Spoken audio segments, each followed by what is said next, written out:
नमस्कार, राम राम दोस्तों में आप सबका स्वागत है। दोस्तों, ये मिडिल ईस्ट देश जो कि तेल के बल पर मौज कर रहे हैं और आसमान में उछल रहे हैं, तो इसके जिम्मेदार कौन है? भैया जी, जिम्मेदार हम ही लोग हैं। हमारी जरूरतों को पूरा करने के लिए, यानी कि विश्व की सबसे बड़ी जनसंख्या को पूरा करने के लिए हमारी भारत सरकार इनसे गैस इंपोर्ट करती है, पेट्रोलियम इंपोर्ट करती है और बदले में भर भर के पैसा इनको देती है। और बदले में हमें क्या मिलता है? बदले में ये हमें अपनी आंखें दिखाते हैं। तो इनकी आंखों की लाली के इलाज के लिए भारत सरकार ने एक कदम उठाया है। वह कदम क्या है, सुनेंगे तो आप भी उछल पड़ेंगे, क्योंकि इस कदम से काफी देशों को बहुत बड़ा सबक मिलने वाला है। अपने नेचुरल गैस के भंडार पर अकड़ने वाले इन देशों के नट बोल्ट ढीले करने के लिए भारत ने जो सबसे पहला कदम उठाया है वह है मोजाम्बिक या वेनेजुएला जैसे देशों से अपनी गैस सप्लाई को स्विच करना। और रिसेंटली सऊदी अरब में बड़ा भंडार मिला है गैसों का, तो यह भी कतर के पर कतरने के लिए काफी है। इस तरह से कतर को आसानी से रिप्लेस किया जा सकता है। तो एक और तो ये बात हुई, और दूसरी ओर भारत ने जो सोल्यूशन फाइनल किया है उसको सुन के तो आपको लगेगा कि अब तो सारा टंटा ही खत्म, ना रहेगा बांस ना बजेगी बांसुरी, क्योंकि इसके बाद भारत को किसी भी देश से गैस खरीदने की जरूरत नहीं पड़ेगी।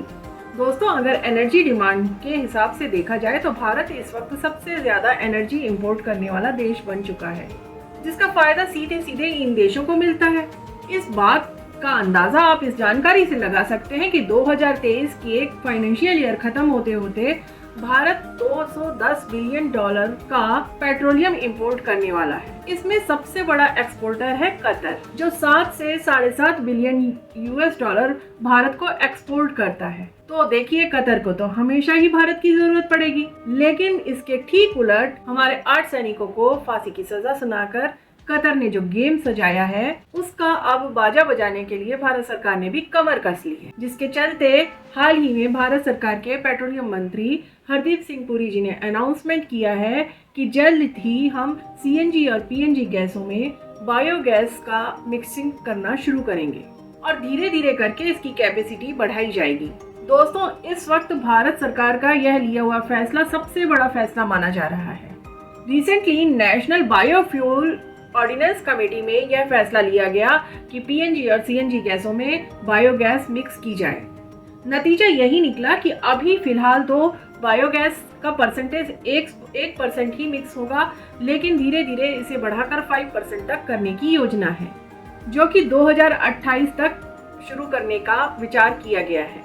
और खाड़ी देशों के कमर तोड़ू अभियान के तहत इस पर कार्य करना शुरू कर दिया गया है, जहां पेट्रोल के अंदर तकरीबन 10% एथेनॉल ब्लेंडिंग का काम शुरू किया गया है। भारत के कुछ गैस स्टेशंस पर आपको अभी फिलहाल 10 से 15% एथेनॉल ब्लेंडिंग का मामला दिखाई देगा।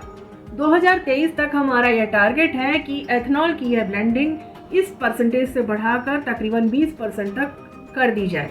तो भैया, इससे भारत अपना फॉरेन रिजर्व तो आसानी से बचा सकेगा और बहुत बड़ी मात्रा में जो पैसा बाहर जाता था वो भारत में ही रहने लगेगा। अब क्योंकि एथेनॉल जो है वो एग्रीकल्चर वेस्ट से प्रोसेस किया जाता है, तो इससे हमारे किसानों की आय भी बढ़ेगी। अब सवाल उठता है वो कैसे? तो जनाब, Bharat 360 million agriculture waste produce करता है और इसका हम बहुत कम परसेंटेज यूटिलाइज करते हैं। हरदीप सिंह पुरी जी ने बताया कि 2028 से 29 तक तकरीबन 750 बायोगैस प्रोजेक्ट स्टार्ट किए जा सकते हैं और इसमें तकरीबन 38,500 करोड़ का इन्वेस्टमेंट किया जाएगा।